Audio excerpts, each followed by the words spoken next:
Hi అండి. ఈరోజు beetroot, carrot, బంగాళదుంప కుర్మా. ముందరగా కావాల్సిన వెజిటబుల్స్ అన్ని బీన్స్, క్యారెట్, బీట్రూట్ కట్ చేసి పక్కన పెట్టుకోవాలి. టమాటో కట్ చేసి పెట్టుకోవాలి. కొబ్బరి ముక్క, అల్లము, ధనియాలు, ఎల్లుల్లిపాయలు, జీలకర్ర చక్కగా తీసుకొని ఇది గ్రైండ్ చేసుకోవాలి. చక్కగా కుక్కర్ పెట్టి అందులో ఉల్లిపాయలు, పచ్చిమిరకాయలు వేగిన తర్వాత 2 బిర్యానీ ఆకులు వేసి అవి వేగుతున్నప్పుడు మనం గ్రైండ్ చేసి పెట్టుకున్న కొబ్బరి ముద్ద బాగా ఆడుకోవాలి మెత్తగా.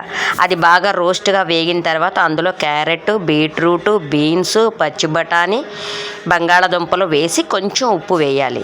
అది మగ్గుతూ ఉంటుంది. అలా మగ్గిన తర్వాత మనం ఒలిచి పెట్టుకున్న పచ్చి బఠానీ వేసుకోవాలి. ఇవి కొంచెం మెత్తనే కదండి. అలానే లాస్ట్ ఫైనల్గా కరిగిపోకుండా దొరికేటట్టుగా ఒక 4-5 కాలీఫ్లవర్ ముక్కలు వేసుకోవాలి. అవి మగ్గిన 5 నిమిషాల తర్వాత కట్ చేసి పెట్టుకున్న టమాటో వేసుకోవాలి. అంతే. ఉప్పు, కారం వేసి అవి బాగా మగ్గుతున్న తర్వాత ఒక్క 10 నిమిషాలు అలా మగ్గనిచ్చిన తర్వాత ఒక్క హాఫ్ గ్లాస్ వాటర్ వేసుకోవాలి. ఇలా వేసుకున్న తర్వాత కుక్కర్ మూత పెడితే 3 విజిల్స్కి మన కుర్మా రెడీ అయిపోతుంది. మూత తీసిన తర్వాత చక్కగా కొత్తిమీర సర్వ్ చేసుకుంటే చాలా బాగుంటుంది. ఈ కర్రీ రైస్లోకి బీట్రూట్ కుర్మా రైస్, రోటీ, ఇడ్లీ, చపాతీ అన్నిటికీ బాగుంటుంది. సో పిల్లలు చాలా చాలా ఇష్టంగా తింటారు. మంచి టేస్ట్ అండి.